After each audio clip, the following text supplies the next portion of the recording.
السلام عليكم ورحمة الله وبركاته. الحمد لله نحمده ونستعينه ونستغفره ونؤمن به ونتوكل عليه ونعوذ بالله من شرور أنفسنا ومن سيئات أعمالنا. من يهد الله فلا مضل له ومن يضلله فلا هادي له. ونشهد أن لا إله إلا الله وحده لا شريك له. ونشهد أن سيدنا وحبيبنا وطبيبنا ومولانا محمدا عبده ورسوله. أما بعد فقد قال الله تعالى في كلامه المجيد وفرقانه الحميد: أعوذ بالله من الشيطان الرجيم. بسم الله الرحمن الرحيم. إن الذين جاءوا بالإفك عصبة منكم لا تحسبوه شرا لكم بل هو خير لكم. لكل امرئ منهم ما اكتسب من الإثم والذي تولى كبره منهم له عذاب عظيم. صدق الله العظيم. আমরা সবাই মহব্বত করতে اللهم صل على محمد وعلى آل محمد كما صليت على إبراهيم وعلى آل إبراهيم إنك حميد مجيد. اللهم بارك على محمد وعلى آل محمد كما باركت على إبراهيم وعلى آل إبراهيم إنك حميد مجيد. সর্বপ্রথম আমরা সবাই মহান আল্লাহ তাআলার শুকরিয়া আদায় করি, যিনি আমাদেরকে আজ পবিত্র শুক্রবার জুমার দিন আল্লাহ তাআলার ঘরে আসার বসার তৌফিক দান করেছেন। এই জন্য শুকরিয়া করে আমরা সকলে বলি আলহামদুলিল্লাহ। আমি আজকে আপনাদের সঙ্গে 18 পারার সূরা আন-নূরের 10 নং পৃষ্ঠা 11তম আয়াত থেকে তিলাওয়াত করেছি। যে আয়াতগুলো আল্লাহ পাক রব্বুল আলামিন মহানবী সাল্লাল্লাহু আলাইহি ওয়াসাল্লামকে কাফেররা, মুনাফিকরা নবী করিম সাল্লাল্লাহু আলাইহি ওয়াসাল্লাম যতগুলো কষ্ট দিয়েছিলেন, এই কষ্টগুলোর একটি অন্যতম কষ্ট যাকে আমরা ইতিহাসের মধ্যে ইফকের ঘটনা হিসাবে জানি। অর্থাৎ নবী করিম সাল্লাল্লাহু আলাইহি ওয়াসাল্লামের একমাত্র কুমারী সহধর্মী আম্মাজান হযরত আয়েশা রাদিয়াল্লাহু তাআলা আনহাকে কেন্দ্র করে হযরত আয়েশা রাদিয়াল্লাহু তাআলা আনহাকে যে অপবাদ রটনা করেছিল মুনাফিকরা, এবং যার প্ররোচনায় কিছু খাঁটি মুসলমানও পরাজিত হয়েছিল, তাদের সম্পর্কে এই আয়াতগুলো আল্লাহ রাব্বুল আলামিন নাযিল করেছেন। আল্লাহ পাক রব্বুল আলামিন দুনিয়াতে যত নবী রাসূলগণকে পাঠিয়েছেন, প্রত্যেককে আল্লাহ তাআলা বিভিন্ন ধরনের কষ্ট দিয়ে, বিভিন্ন ধরনের যাতনা দিয়ে আল্লাহ তাআলা পরীক্ষা করেছেন। ইব্রাহিম আলাইহিস সালামকে আল্লাহ তাআলা পরীক্ষা করেছিলেন যে ইব্রাহিম আলাইহিস সালামকে আগুনের মধ্যে, অগ্নিকুণ্ডের মধ্যে নিক্ষেপ করেছিল তার সম্প্রদায়। এবং ইব্রাহিম আলাইহিস সালামকে পরীক্ষা করেছিলেন তার পুত্র ইসমাঈল আলাইহিস সালামকে কুরবানির মাধ্যমে। আইয়ুব আলাইহিস সালামকে দুরারোগ্য ব্যাধি দিয়ে আল্লাহ তাআলা পরীক্ষা করেছিলেন। ইয়াকুব আলাইহিস সালামকে পুত্র অসুখে পরীক্ষা করেছিলেন। ইউসুফ আলাইহিস সালামকে জেলখানার মধ্যে বন্দী করে ইউসুফ আলাইহিস সালামকে পরীক্ষা করেছিলেন। আর আমাদের প্রিয় নবী সাল্লাল্লাহু আলাইহি সাল্লামকে জীবনের বাঁকে বাঁকে বহু কষ্ট দিয়ে আল্লাহ তাআলা পরীক্ষা করেছেন। নবী করিম সাল্লাল্লাহু আলাইহি সাল্লাম যখন মাতৃগর্ভে ছিলেন তখন তার পিতা হযরত আব্দুল্লাহ দুনিয়া থেকে বিদায় গ্রহণ করেছিলেন। নবীজির বয়স যখন 6 বছর হয় তখন নবীজির সম্মানিতা মাতা হযরত আমেনা ইন্তেকাল করেছিলেন।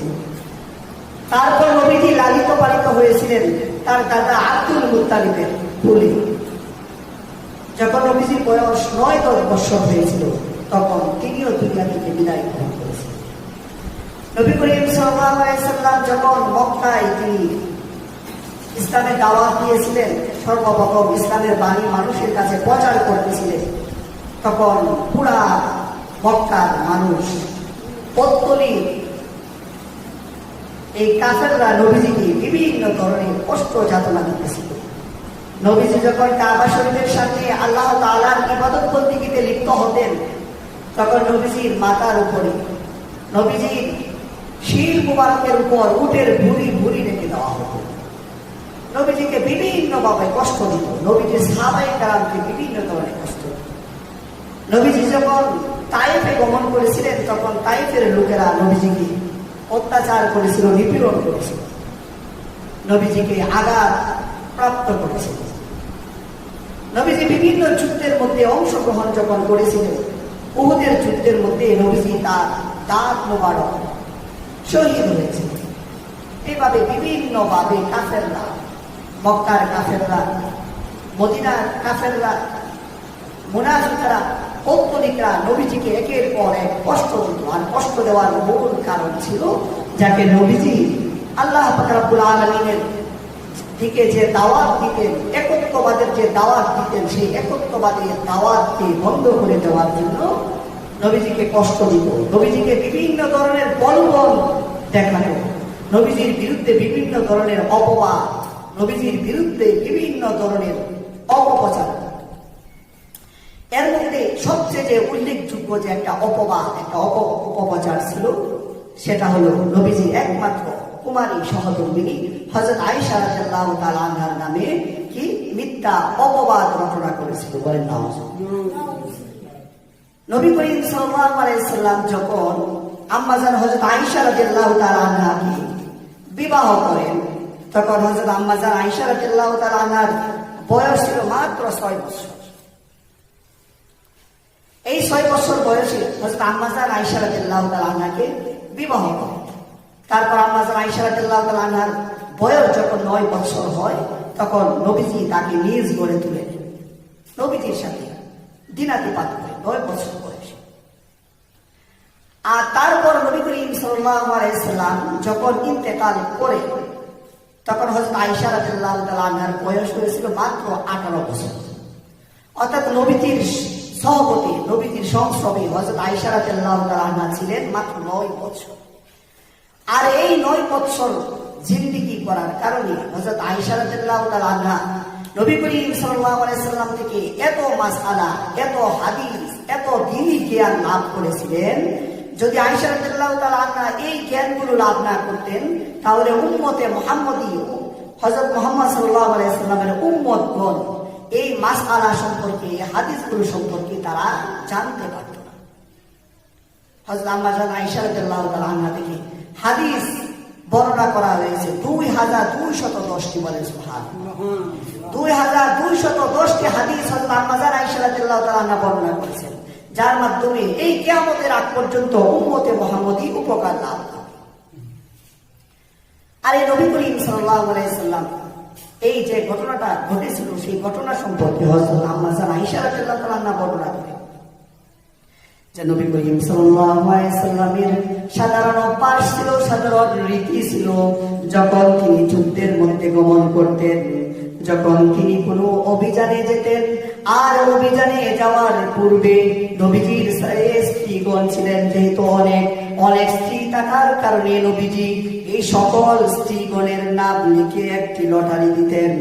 আর সেই লটারির মধ্যে যে স্ত্রীর নাম উঠত সেই স্ত্রীকে নিয়ে তিনি সেই সফরের মধ্যে যেতেন। বলেন সুবহানাল্লাহ। নবীজির সকল স্ত্রীদের নাম লিখে একটা লটারি দিতেন। লটারি দিয়ে যে স্ত্রীর নাম বেশি উঠত সেই স্ত্রীকে নিয়ে তিনি সেই সফরের মধ্যে যেতেন, সেই যুদ্ধের মধ্যে যেতেন। তখন সেই মুরাইসির যুদ্ধের মধ্যে নবী করিম সাল্লাল্লাহু আলাইহি সাল্লাম লটারি দিলেন, আর সেই লটারির মধ্যে নাম বেশি আসলো হযরত আয়েশা রাদিয়াল্লাহু তাআলা। হযরত আয়েশা রাদিয়াল্লাহু তাআলা আনহাকে নিয়ে নবীজি সেই মুরাইসির যুদ্ধের মধ্যে তিনি গেলেন। আর মুরাইসির যুদ্ধ যখন শেষ হয়ে গেল, যুদ্ধ থেকে যখন আবার নবীজি ফিরে আসবেন, ফিরে আসার পর তখন সাহাবায়ে কেরামদেরকে, মুজাহিদদেরকে, সৈন্যদলকে নবী করিম সাল্লাল্লাহু আলাইহি সাল্লাম যখন তারা মদিনার নিকটবর্তী হলো, তখন একটি স্থানের মধ্যে তারা যাত্রা বিরতি করলেন। আর সেই যাত্রা বিরতির মধ্যে সকলেই বিশ্রাম নিতে লাগলো। যখন বিশ্রাম নিতে লাগলেন, বিশ্রাম শেষ হয়ে গেল, তখন নবী করিম সাল্লাল্লাহু আলাইহি ওয়াসাল্লাম এই রাত্রি বেলায় তখন সেই মুজাহিদদেরকে, সৈন্যবাহিনীদেরকে আবার বাড়ির দিকে মদিনার পথে রওনা হওয়ার জন্য নির্দেশ দিলেন। মদিনার পথে যাওয়ার জন্য যখন নির্দেশ দিলেন, আর মদিনার পথে যাওয়ার নির্দেশ দেওয়ার পর নবী করিম সাল্লাল্লাহু আলাইহি সাল্লামের স্ত্রী হযরত আম্মা আয়েশা রাদিয়াল্লাহু তাআলা আনহা তিনি এই মুহূর্তে যখন রওনা দিবেন, এই মুহূর্তে নিজের হাজত সারার জন্য, প্রকৃতির ডাকে সাড়া দেওয়ার জন্য তার যে হাউদাস ছিল, উটের উপর যে একটা পালকির মতো একটা ঘর ছিল, সেই ঘরটাকে নামিয়ে রাখা হয়েছিল। সেই পালকি থেকে, সেই হাউদাস থেকে তিনি বের হলেন। বের হওয়ার পর এই আয়েশা রাদিয়াল্লাহু তাআলা আনহা প্রকৃতির ডাকে সাড়া দেওয়ার জন্য একটু কাছাকাছি স্থানে, একটু অগোচরের মধ্যে যেখানে গাছপালা আছে সেখানে তিনি গেলেন। সেখানে যাওয়ার পর তিনি হাজত সারলেন। প্রকৃতির ডাকে সাড়া দিয়ে তিনি আবার যখন হাউদাজের মধ্যে ফিরে আসলেন, ফিরে আসার পর দেখা গেল তখন তিনি তার নিজের দিকে খেয়াল করলেন। খেয়াল করার পর দেখা গেল তার গলার মধ্যে একটি ইয়ামেনের অন্তর্ভুক্ত জিফার শহরের মণিমুক্তা দ্বারা নির্মিত একটি গলার হার ছিল। সেই গলার হারটা তার গলার মধ্যে নেই। তখন তিনি আবার সেই হারটাকে তালাশ করার জন্য, পূজার জন্য তিনি হাউদাস থেকে বের হয়ে যেখানে তিনি প্রকৃতির ডাকে সাড়া দেওয়ার জন্য গিয়েছিলেন সেখানে তিনি গেলেন। যাওয়ার পর তালাশ করতে লাগলেন, খুঁজাখুঁজি করতে লাগলেন। আর খুঁজাখুঁজি করার পর তিনি সেই হারটাকে ফিরে ফেলেন। যখন হারটাকে পেলেন, পাওয়ার পর তিনি আবার নিজের গন্তব্যস্থলের মধ্যে ফিরে আসলেন। আসার পর তিনি দেখে অবাক হয়ে গেলেন, কারণ নবীজি নির্দেশ দিয়েছিল সেই রাত্রি বেলায় আবার সেই বাহিনীকে, সৈন্য বাহিনীদেরকে আবার মদিনার পথে রওনা করার জন্য। আয়েশা রাদিয়াল্লাহু তাআলা যখন ফিরে আসলেন, তখন সেই কাফেলা, সৈন্যবাহিনী, মুজাহিদ দল তারা সেখান থেকে চলে গেল। চলে যাওয়ার পর তখন আয়েশা ফিরে আসলেন। ফিরে আসার পর তিনি হতভম্ব হয়ে গেলেন, তিনি কি কর্তব্য বিমূঢ় হয়ে গেলেন। তিনি চিন্তা ভাবনা করতে লাগলেন, এখন আমি কি করব? আমি তো পথও চিনব না, এখন কি করব? তখন হযরত আম্মা জান আয়েশা তিনি ভাবলেন, সৈন্য দল থেকে যখন আমাকে খুঁজে না পাবে, তখন অবশ্যই তারা এখানে আবার ফিরে আসবে আমাকে খোঁজার জন্য। তাই হযরত আম্মা জান আয়েশা রাদিয়াল্লাহু তাআলা আনহা তিনি সেখানেই অবস্থান গ্রহণ করলেন। অবস্থান যখন গ্রহণ করলেন তখন আর এই আয়েশা রাদিয়াল্লাহু তাআলা আনহা বলেন যে সেই সময়কার মহিলারা সাধারণত চিকন থাকত, তারা স্লিম থাকত। আর তারা নিজেদেরকে চিকন রাখার জন্য, স্লিম রাখার জন্য তারা আহার কম করত, খানা পিনা কম খেত। আর আমি যেহেতু অল্প বয়স্কা মহিলা ছিলাম, আমি এমনিতেও চিকন ছিলাম, আর অল্প বয়স্কা হওয়ার কারণে এই যখন এই যে এই পালকির উপরে, হাউদাসের উপর আমাকে উঠানো হয়েছিল, তখন যারা এই আমার হাউদাসটাকে আমার উটের উপর উঠিয়ে দিয়েছিল, তারা তখন বুঝতে পারে নাই যে আমি হাউদাসের মধ্যে আছি নাকি না, মানে এত পাতলা ছিল। তখন তারা বুঝতে না পারার কারণে সবাই চলে গেল। আর নবীজির নিয়ম ছিল যখন যুদ্ধ মধ্যে যেতেন, যুদ্ধের মধ্যে যাওয়ার পর পিছনে একজন লোক রাখতেন। একজন সৈন্যবাহিনীর একজন লোক রাখতেন, যিনি পিছনে আসতেন। আসার পর এই যে স্থানের মধ্যে যাত্রা বিরতি করতেন, কারণ সৈন্য থাকতো অনেক, তাদের সামানা থাকতো অনেক, জিনিসপত্র, খাদ্য সামগ্রী অনেক কিছু থাকতো। তারপর যখন এখান থেকে রওনা হয়ে যেত, পিছন থেকে একজন এসে দেখতো যে সেখানে কোনো জিনিসপত্র আছে কিনা, কোনো সামানা আছে কিনা, এগুলো দেখার জন্য এই পিছন দিক থেকে একজন লোক আসতো। তখন হযরত আয়েশা রাদিয়াল্লাহু তাআলা আনহা বলেন, এই ঘটনার পর তখন পিছন দিক থেকে সাফওয়ান ইবনে মুআত্তাল একজন সাহাবী ছিলেন, তিনি পিছন দিক থেকে এই জিনিসগুলো কোনো কিছু আছে কিনা সেটা তালাশ করার জন্য তিনি পিছনে আসতেন। সকাল হয়ে গেল, আমি সেখানে একাকী রাত্রি যাপন করলাম। সকালবেলা সাফওয়ান ইবনে মুআত্তাল আসলেন। আসার পর তিনি আমাকে দেখলেন, আর এই ঘটনাটা ঘটেছিল এই পর্দার হুকুম নাজিল হওয়ার পর, অর্থাৎ মুরাইসির যুদ্ধে নবী করিম সাল্লাল্লাহু আলাইহি ওয়াসাল্লাম গিয়েছিলেন এই পর্দার হুকুম নাজিল হওয়ার পর। যেহেতু পর্দার হুকুম নাজিল হওয়ার পর ঘটেছিল, তখন আয়েশা রাদিয়াল্লাহু তাআলা হাউদাজের ভিতরে থাকতেন এবং পর্দা করে থাকতেন, অর্থাৎ আয়েশা রাদিয়াল্লাহু তাআলা আনহাকে কেউ দেখতে পারত। তখন পর্দার হুকুম, পর্দা সকলের উপর কি ফরজ হয়ে গেছে। তখন আয়েশা রাদিয়াল্লাহু তাআলা আনহা বলেন, সাফওয়ান ইবনে মুআত্তাল আসার পর তখন তো আমি ঘুমন্ত অবস্থায়। সাফওয়ান ইবনে মুআত্তাল আমাকে যখন এই স্থানের মধ্যে ঘুমন্ত অবস্থায় দেখলেন, তখন সাফওয়ান ইবনে মুআত্তাল এই জুড়ে পড়লেন, ইন্না লিল্লাহি ওয়া ইন্না ইলাইহি রাজিউন। এইটা যখন পড়লো, পড়ার পর আয়েশা রাদিয়াল্লাহু তাআলা আনহা এই জুড়ে ইন্না লিল্লাহ পড়ার কারণে সেটা শুনে তিনি ঘুম থেকে জাগ্রত হয়ে গেলেন। ঘুম থেকে জাগ্রত হওয়ার পর তিনি তার চেহারার মধ্যে, তার মুখের মধ্যে আবার পর্দা টেনে দিলেন, চাদর টেনে দিলেন এবং তিনি ঠিকঠাক হয়ে বসে। হযরত আয়েশা রাদিয়াল্লাহু তাআলা আনহা বলেন, আল্লাহর কসম, এই অভিযানের মধ্যে সাফওয়ান ইবনে মুআত্তালের সাথে আমি কোনো কথা বলি নাই, তার সাথে কোনো কিছু বলি নাই, এবং তার কাছ থেকে ইন্না লিল্লাহ ছাড়া আমি আর কোনো কিছু শুনি নাই। আর সাফওয়ান, আল্লাহর কসম, সাফওয়ান ইবনে মুআত্তালও আমার সাথে কোনো কথা বলে নাই এবং তিনি কোনো কিছু উচ্চারণ করে নাই। আর আমি যখন সেখানে রয়েছি, তখন তিনি উট থেকে নামলেন।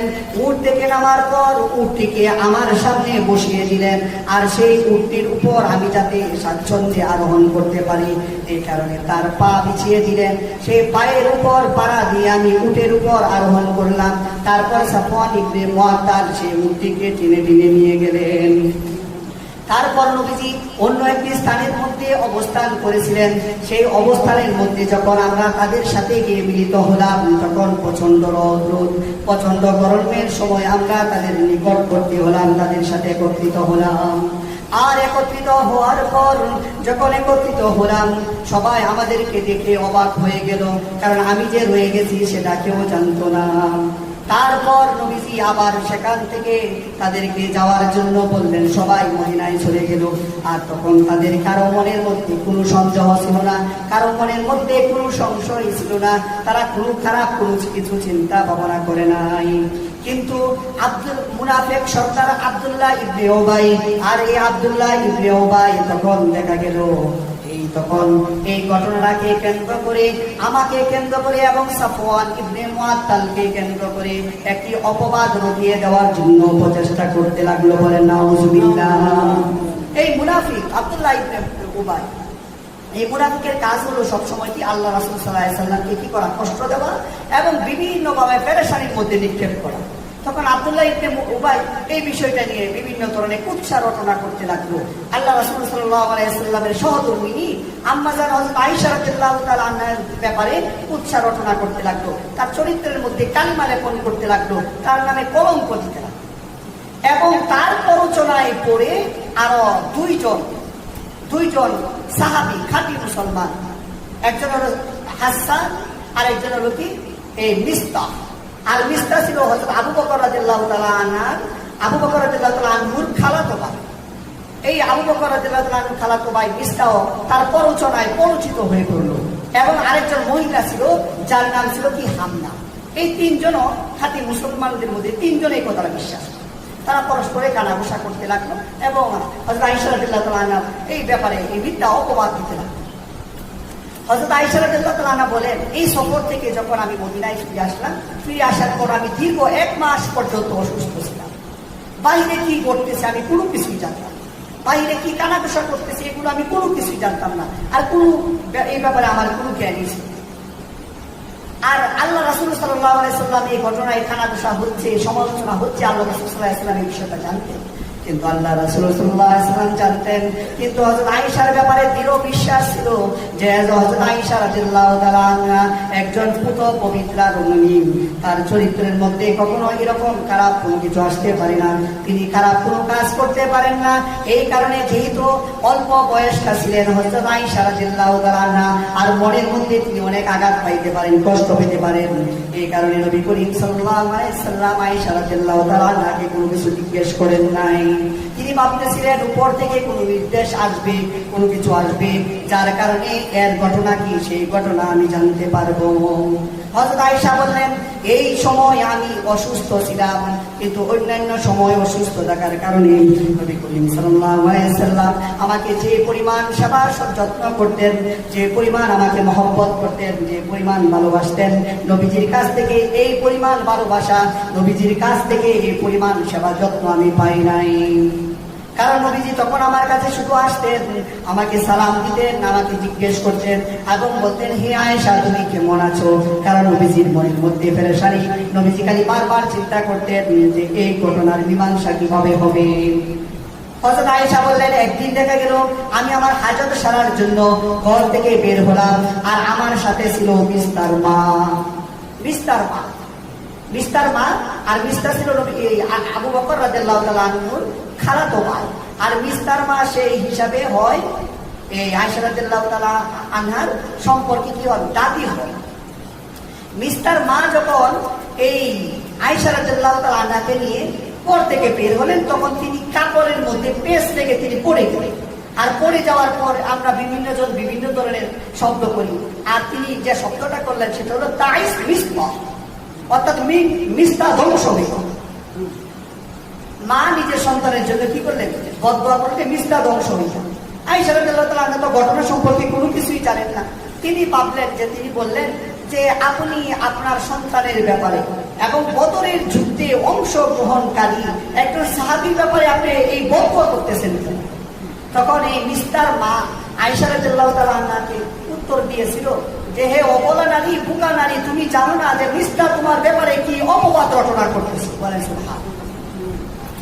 কারণ মিস্টার মাও জানতো যে আয়েশার মতো এমন পুত পবিত্রা নমুনি আর হতে পারে, নিজের ছেলের জন্য বদদোয়া করতেছে। তখন আয়েশা রাদিয়াল্লাহু তাআলা সম্পূর্ণ ঘটনা মিস্তার কাছ থেকে জানলো যে আব্দুল্লাহ ইবনে উবাই, হাসান, মিস্তা এবং কি হামনা, তারা তোমার ব্যাপারে এরকম অপবাদ দিতেছে, সাফওয়ান ইবনে মুআত্তালকে নিয়ে এরকম অপবাদ দিতেছে। তখন তিনি যখন এই ঘটনা জানলেন, তিনি অত্যন্ত রাগান্বিত হলেন, খুবই ফেটে পড়লেন, তিনি অভিমান করলেন এবং দুঃখ পাওয়ার পর তিনি মনে মনে চিন্তা করতে লাগলেন যে এরকম একটা ঘটনা ঘটলো, আমি কোনো কিছুই জানি না, আর আমি হয়তো মনে করি যে আল্লাহ রাসূল সাল্লাল্লাহু আলাইহি ওয়াসাল্লাম হয়তো এই বিষয়টা নিয়ে তিনি কি করবেন না, আমাকে সন্দেহ পোষণ করবেন।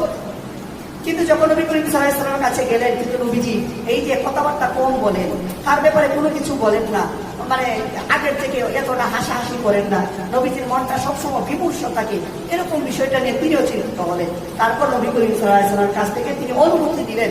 অনুমতি নেওয়ার পর বললেন যে তিনি তার পিতৃলোকে বাবার বাড়িতে চলে গেলেন। বাবা গিয়েছিলেন হযরত আবু বকর রাদিয়াল্লাহু তাআলা। আবু বকর রাদিয়াল্লাহু তাআলা বাড়িতে চলে যাওয়ার পর তিনি সেখানে এই যে বিষয়টা জানার পর তিনি আরো অসুস্থ হয়ে যাচ্ছেন, তিনি মন মরা হয়ে গেছেন, সবসময় খালি এই বিষয়টাই চিন্তা করতে থাকেন। এই বিষয়টা যখন বারবার চিন্তা করতে থাকেন, তখন এই আবু বকর রাদিয়াল্লাহু তাআলা তার মা, এই উম্মে রুম্মান, এই তারাও কি শান্ত রাখতেছেন, তিনি শান্ত হচ্ছেন। তখন নবী করিম সাল্লাল্লাহু আলাইহি ওয়াসাল্লাম একদা এই হযরত আবু বকর রাদিয়াল্লাহু তাআলা বাড়িতে যাওয়ার পর তখন হযরত আয়েশা রাদিয়াল্লাহু তাআলা আনহাকে জিজ্ঞেস করলেন যে, আয়েশা, যে আমি জানি তুমি পুত পবিত্র, আর তুমি যদি নির্দোষ হয়ে থাকো তাহলে আল্লাহ পাক রব্বুল আলামিন সেই ব্যাপারে আমাকে জানিয়ে দিন। বলেন সুবহানাল্লাহ।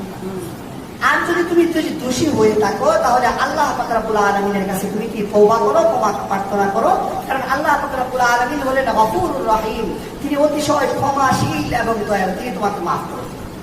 এই কথাটা শুনে আয়েশা রাদিয়াল্লাহু তাআলা আনহু অত্যন্ত কষ্ট পেলেন। তিনি ভাবলেন যে স্বামী আল্লাহ রাসূল সাল্লাল্লাহু আলাইহি ওয়াসাল্লাম আমার ব্যাপারে এরকম সন্দেহ করলো, দুনিয়ার সব মানুষ সন্দেহ করতে পারে, কিন্তু আল্লাহ রাসূল আমাকে কিভাবে সন্দেহ করলেন? তিনি অত্যন্ত কষ্ট পেলেন। কষ্ট পাওয়ার পর তিনি কোনো উত্তর দিলেন। উত্তর না দেওয়ার পর তিনি কষ্টে, অভিমানে হযরত আবু বকর রাদিয়াল্লাহু তাআলা আনহু এবং তার মাকে বলল যে আব্বা আম্মা তোমরা এই তার কথার উত্তর দাও, নবীজির কথার উত্তর তোমরা দাও। কিন্তু আবু বকর রাদিয়াল্লাহু তাআলা আনহু এবং তার স্ত্রী উম্মে রুম্মা তারা নীরব হয়ে রইলেন, তারা কোনো উত্তর দিতে পারল না। অবশেষে অভিমান করে এই আয়েশা রাদিয়াল্লাহু তাআলা আনহা নিজেই উত্তর দিলেন। কিভাবে উত্তর দিলেন? যে আল্লাহর কসম, হে আল্লাহ রাসূল সাল্লাল্লাহু আলাইহি ওয়াসাল্লাম, আমি আল্লাহর কাছে তওবা করব না এবং তার কাছে ক্ষমা চাইব না বলে সুবহানাল্লাহ। কারণ আল্লাহ পাক রব্বুল আলামিন জানেন যে আমি কি নির্দোষ। এখন দোষ করে দোষ অস্বীকার করা যেমন অন্যায়, আর দোষ না করে দোষ স্বীকার করাও ঠিক তেমন অন্যায়। আর আল্লাহ পাক রব্বুল আলামিন জানে না যে আমি কি অন্যায় করি নাই, আমি নির্দোষ। এখন আমি যদি আমার দোষ স্বীকার করে যদি আমি তওবা করি তাহলে সেটা অন্যায় হবে এবং মানুষ ভাববে যে আমি দোষ করেছিলাম, এই কারণে আমি দোষ স্বীকার করেছি। আর আমি যদি নিজেকে নির্দোষ বলি তাহলে কোনো মানুষ কি এই কথা বিশ্বাস করবে না। এই কারণে আমি এখন ইউসুফ আলাইহিস সালামের পিতা ইয়াকুব আলাইহিস সালাম যেরকমটা বলেছিলেন আমি সেরকমটাই বলবো। অর্থাৎ ইয়াকুব আলাইহিস সালাম যখন তার পুত্র ইউসুফ আলাইহিস সালামকে হারিয়ে ফেলেছিলেন, তার ভাইরা যখন চক্রান্ত করে কূপের মধ্যে নিক্ষেপ করেছিল, তখন ইয়াকুব আলাইহিস সালাম বলেছিলেন ফাসবরুন জামিল ওয়াল্লাহুল মুস্তাআনু আলা মা তাসিফুন। অর্থাৎ এই মুহূর্তে ধৈর্য ধারণ করাটাই উত্তম। আল্লাহুল মুস্তাআন, আল্লাহ তাআলাই উত্তম সাহায্যকারী। তোমরা আমাকে যে ব্যাপারে বলতেছো এই ব্যাপারে আল্লাহ তাআলাই আমাকে কি করবে? সাহায্য করবে। আয়েশা রাদিয়াল্লাহু তাআলা এই উত্তর, নবী করিম সাল্লাল্লাহু আলাইহি ওয়াসাল্লাম এই উত্তর পাওয়ার পর তিনি দেখলেন আয়েশার ভিতরে এত দৃপ্ত, এত তেজ আর এত আবেগের সাথে, এত এই আবেগ নিয়ে এই কথাটা বলেছিলেন। তখন নবীজি মনে মনে খুব খুশি হলেন, এই কারণে যে আমার আয়েশা কি কলঙ্কিত হয়। হযরত আয়েশা রাদিয়াল্লাহু তাআলা আনহা যখন এই কথা বললেন, তখন এই নবী করিম সাল্লাল্লাহু আলাইহি ওয়াসাল্লাম তখন তিনি তার মনের মধ্যে একটা দৃঢ় বিশ্বাস জন্মালো। আগেও বিশ্বাস ছিল, তারপরও নবী করিম সাল্লাল্লাহু আলাইহি ওয়াসাল্লামের মধ্যে একটা দৃঢ় বিশ্বাস ছিল যে আয়েশা এই তার চরিত্রের ক্ষেত্রে এরকম তিনি হতে পারেন। তখন হঠাৎ করে দেখা গেল হযরত আর তারপর আগে একদিন নবী করিম সাল্লাল্লাহু আলাইহি ওয়াসাল্লাম সাহাবায়ে কেরামের সাথে পরামর্শ করলেন যে তিনি বললেন যে হে উমর, কারণ আবু বকরের কন্যা তো কে? আয়েশা রাদিয়াল্লাহু তাআলা। উমরকে জিজ্ঞেস করলেন, উমর এই ব্যাপারে তোমার মতামত কি? উমর রাদিয়াল্লাহু তাআলা নির্দ্বিধায় দৃঢ়কণ্ঠে তিনি উত্তর দিলেন যে হে আল্লাহ রাসূল সাল্লাল্লাহু আলাইহি ওয়াসাল্লাম, অবশ্যই আপনার সহধর্মিণী পবিত্র। তারপর হযরত উসমান রাদিয়াল্লাহু তাআলা আনহুকে জিজ্ঞেস করলেন। উসমান রাদিয়াল্লাহু তাআলা আনহু বললেন যে আমিও ওমরের সাথে সহমত পোষণ করেছি, অর্থাৎ তিনি পবিত্র। হযরত উসামা রাদিয়াল্লাহু তাআলা আনহুকে জিজ্ঞেস করার পর তখন তিনি উত্তর দিলেন যে হে আল্লাহ রাসূল সাল্লাল্লাহু আলাইহি ওয়াসাল্লাম, আল্লাহর কসম আপনার পরিবারের ব্যাপারে ভালো ছাড়া খারাপ কখনো আমরা চিন্তা করতে পারি না, অর্থাৎ তিনি পবিত্র। তারপর হযরত আলী রাদিয়াল্লাহু তাআলা আনহু নবীজি যখন দেখেন এরকম বিমর্ষ মন মরা, তখন কিছুটা সান্ত্বনা দেওয়ার জন্য আলী রাদিয়াল্লাহু তাআলা আনহু উত্তর দিলেন যে হে আল্লাহ রাসূল সাল্লাল্লাহু আলাইহি ওয়াসাল্লাম, আল্লাহ পাক রব্বুল আলামিন আপনার জন্য দুনিয়াকে সংকীর্ণ করেন নাই। কি ইচ্ছা করলে হযরত আয়েশার চেয়ে আরো ভালো রমণী আপনাকে দিতে পারেন, আর আপনি সবচেয়ে উত্তম হবে সে দাসী যে বাড়িটা আছে সেই বাড়িটাকে আপনি জিজ্ঞেস করেন। তখন এই বাড়িটাকে নবী করিম সাল্লাল্লাহু আলাইহি ওয়াসাল্লাম ডেকে আনার পর তিনি জিজ্ঞেস করলেন যে হে বাড়িরা, হযরত আয়েশার ব্যাপারে তোমার অভিমত কি? তুমি তার ব্যাপারে কি চিন্তা ভাবনা করো? বা তার মধ্যে এরকম কোন লক্ষণ, এরকম কোন আলামত পাওয়া গেছে যেটা তারা সন্দেহ করা যায় আয়েশা রাদিয়াল্লাহু তাআলা আনহা এরকম একটা খারাপ কাজের মধ্যে লিপ্ত হয়েছিলেন? তখন বাড়িরা উত্তর দিলেন হে আল্লাহ রাসূল সাল্লাল্লাহু আলাইহি ওয়াসাল্লাম, আল্লাহর কসম এই আয়েশার ব্যাপারে আমি এরকম কোনো কাজ করবো, তার এরকম কোনো আচরণ আমি আজ পর্যন্ত দেখি নাই যে আচরণের দ্বারা এই মনে হয় যে আয়েশা রাদিয়াল্লাহু তাআলা আনহা তিনি কি ছিলেন? দোষী। এরকম কোনো কিছু আমি দেখি নাই। তবে আমি এতটুকু বলতে পারি, হযরত আয়েশা রাদিয়াল্লাহু তাআলা আনহা একজন অল্প বয়স্কা মহিলা, একজন রমণী, যে রমণী এই আটা তৈরি করে, খামিরা তৈরি করে, রুটি বানানোর জন্য খামিরা তৈরি করে, আটাটাকে গুলার পর তারপর সে ঘুমিয়ে পড়ে, আর যখন ঘুমিয়ে যায় তখন তার আটা ছাগলে এসে খেয়ে বলে বলেন সুবহানাল্লাহ। মানে 18 বছর বয়স, তিনি কত অল্প বয়সটা যে আটা বানাইতে ঘুমিয়ে পড়ে, আবার ছাগলে এসে সে আটা খেয়ে পড়ে। তার আচরণের মধ্যে এরকম খারাপ কোনো কিছু আমি লক্ষ্য করি। তখন নবী করিম সাল্লাল্লাহু আলাইহি ওয়াসাল্লাম একদিন ভাষণ দিলেন, খুতবা দিলেন। যে সাহাবায়ে কেরাম, আমি আমার পরিবারের ব্যাপারে, আমি আমার সহধর্মিনীর ব্যাপারে ভালো ছাড়া কখনো খারাপ চিন্তা করতে পারি না। আমি এই ব্যাপারে কোনো তথ্য বা সন্দেহ করার মতো কোনো কিছুই পাইছি। এরকম একটি ভাষণ দিয়েছি। এই ভাষণ দেওয়ার পর যখন আয়েশা রাদিয়াল্লাহু তাআলা আনহা যখন আবার এই উত্তর দিলেন, এই উত্তর দেওয়ার পর তখন নবী করিম সাল্লাল্লাহু আলাইহি ওয়াসাল্লাম হঠাৎ করে নবীজির চেহারার মধ্যে এই ওহীর লক্ষণ ফুটে উঠল। তখন নবী করিম সাল্লাল্লাহু আলাইহি ওয়াসাল্লাম বুঝতে পারলেন যে নবীজির উপর কি ওহী নাযিল হবে। নবীজি গর্মাসক্ত হয়ে গেলেন, তিনি কাঁপতে লাগলেন। আর নবীজিকে চাদরে ডেকে দেওয়া হলো।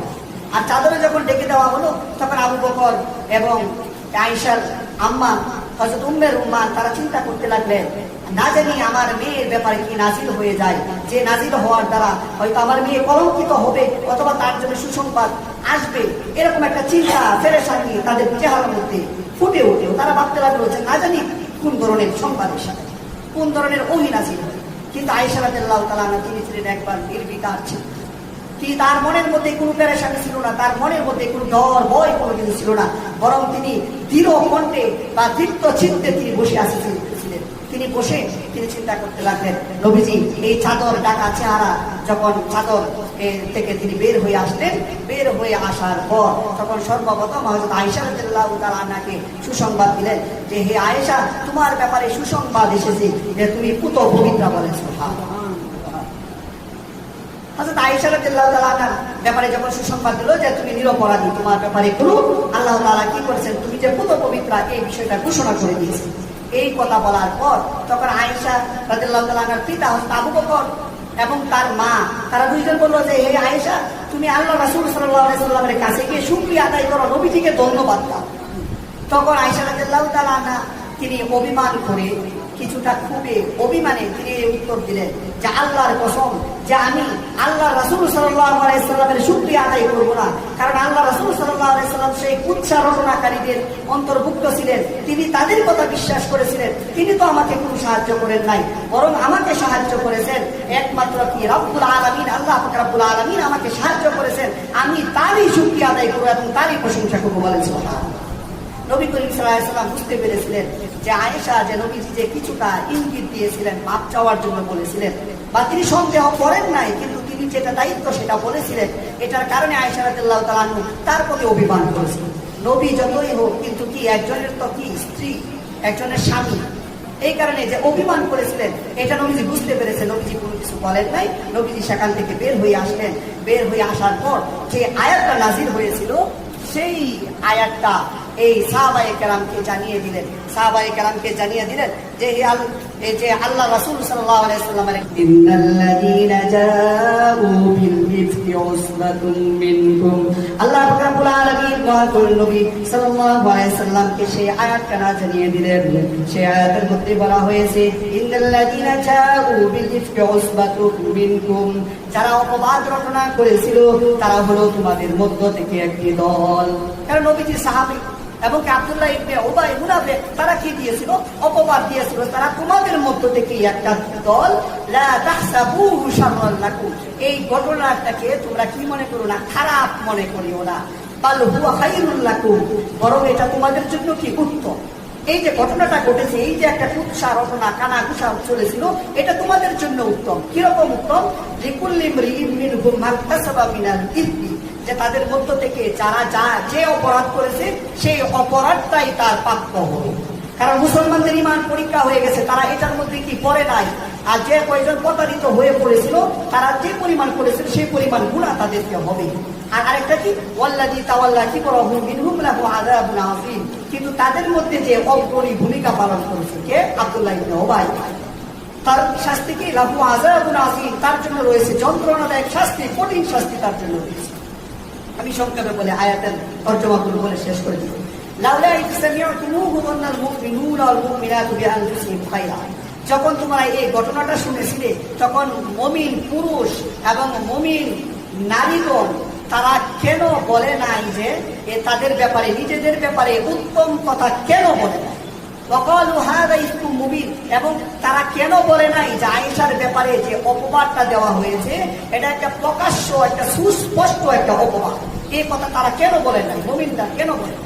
লাউলা জাউ আলাইহি বিআরবাতি শুহাদা, আর তারা যে ঘটনার কথা বলেছিল, যদি তারা এই ঘটনার ব্যাপারে তারা কেন 4 জন সাক্ষীকে উপস্থাপন করে নাই? কোন নারীর চরিত্রের ব্যাপারে যদি কি সাক্ষী উপস্থাপন করতে হয়, তখন 4 জন সাক্ষীকে কি উপস্থাপন করতে হয়? আল্লাহ তাআলা বলেছেন যে তারা আয়েশার বিরুদ্ধে 4 জন সাক্ষীকে কেন উপস্থিত করেন নাই?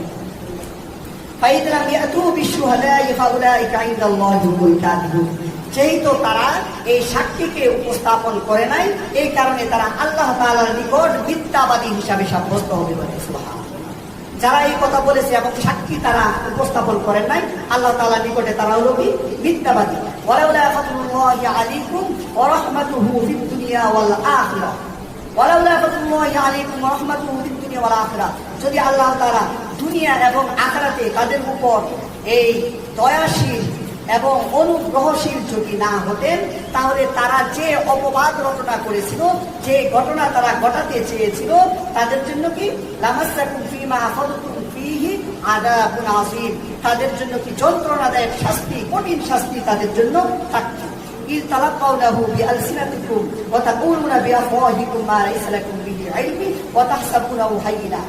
যখন তোমরা মুখে মুখে এই কথাগুলো বলেছিলে, যখন তোমরা এই ঘটনাটাকে তোমরা কি ছড়াচ্ছিলে, প্রকাশ করেছিলে, যে ব্যাপারে তোমাদের কোনো জ্ঞানই ছিল না, কারণ তোমরা এই ব্যাপারে কোনো কিছুই জানতে না, আর তোমরা এই ঘটনাটাকে মনে করেছিলে কি ওয়াতাহসাবুনাহু হায়্যিনা, এটা ছোট ঘটনা মনে করেছিলে এই ঘটনাটা কোনো কিছুই না। অথচ আল্লাহ তাআলার নিকট এটা বিশাল একটা ঘটনা, কারণ সেটা নবীজির সহধর্মিনীর ব্যাপারে কালিমা লেপন করা হচ্ছে, কারণ সেটা নবীজির চরিত্রের ব্যাপারে কালিমা লেপন করা হচ্ছে। এই কারণে তোমাদের কাছে সামান্য ঘটনা হলেও আল্লাহর কাছে সেই ঘটনা ছিল অনেক বড় এক ঘটনা। ওয়ালাউলা ইয সামি'তুমুহু কুনতুম মা ইয়াকুলু লানা আন নাতাকাল্লামা হাযা আন নাতাকাল্লামা বিহাযা সুবহানাকা হাযা বুহতানুন আযীম। যখন তোমাদের কাছে এই ঘটনা পৌঁছেছিল, তখন তোমরা কেন বলে নাই যে এটা হলো কি সম্পূর্ণ একটা মিথ্যা অপবাদ, এটা বড় ধরনের একটা অপবাদ, কারণ আল্লাহ তাআলা পুত পবিত্র। আর তোমরা কেন বলে নাই এই ব্যাপারে আমরা কোনো কিছুই জানি না? ইয়াইদুকুমুল্লাহু আন তাউদু লিমিথলিহি আবাদান ইন কুনতুম মুমিনিন, যে আল্লাহ তাআলা তোমাদেরকে উপদেশ দিতেছেন, তোমাদেরকে নসিহত করতেছেন, ভবিষ্যতে যাতে তোমরা এই ধরনের কোনো অপবাদ, এই ধরনের কোনো গুনাহ যাতে তোমরা না করো, যদি তোমরা কি মুমিন হয়ে থাকো, যে এই ধরনের অপবাদ, এই ধরনের গুনাহ কাজ তোমরা আর কখনো করবে না। ওই বাইয়িনুল্লাহু লাকুমুল আয়াত, আর আল্লাহ পাক রব্বুল আলামিন এমন ভাবে তোমাদের জন্য তার নিদর্শনাবলী, তার ঘটনাবলী বর্ণনা করেন। আল্লাহু আলিমুল হাকিম, আর এটাই হলো কি আল্লাহ পাক রব্বুল আলামিন মহাজ্ঞানী এবং কি মহাবিচারক। এই নবী করিম সাল্লাল্লাহু আলাইহি সাল্লামকে তার জীবনের বাঁকে বাঁকে এই মুনাফিকরা আর কাফেররা নবীজিকে বিভিন্নভাবে বিভ্রান্ত করার জন্য, নবীজিকে চক্রান্ত করার জন্য নবীজিকে অনেক ধরনের কষ্ট দিয়েছে, নবীজিকে অনেক যাতনা দিয়েছে। আর এটা শুধু খালি এই নবীজির যুগেও না, এখনো আমাদের নবীজির ব্যাপারে কটূক্তি করে, সাহাবায়ে কেরামের ব্যাপারে কটূক্তি করে, এবং নবীজির সহধর্মিনী যারা আছে তাদের ব্যাপারে এই নাস্তিকরা, তারপর ইহুদি খ্রিস্টানরা নবীজির ব্যাপারে বিভিন্ন ধরনের খারাপ কুৎসা রচনা করে। আল্লাহ পাক রব্বুল আলামিন এগুলো থেকে আমাদেরকে মোকাবেলা করা এবং এগুলো থেকে আমাদেরকে বেঁচে থাকার তৌফিক দান করুন। সকলে বলে আমিন। আসসালামু আলাইকুম ওয়া রাহমাতুল্লাহি ওয়া বারাকাতুহু।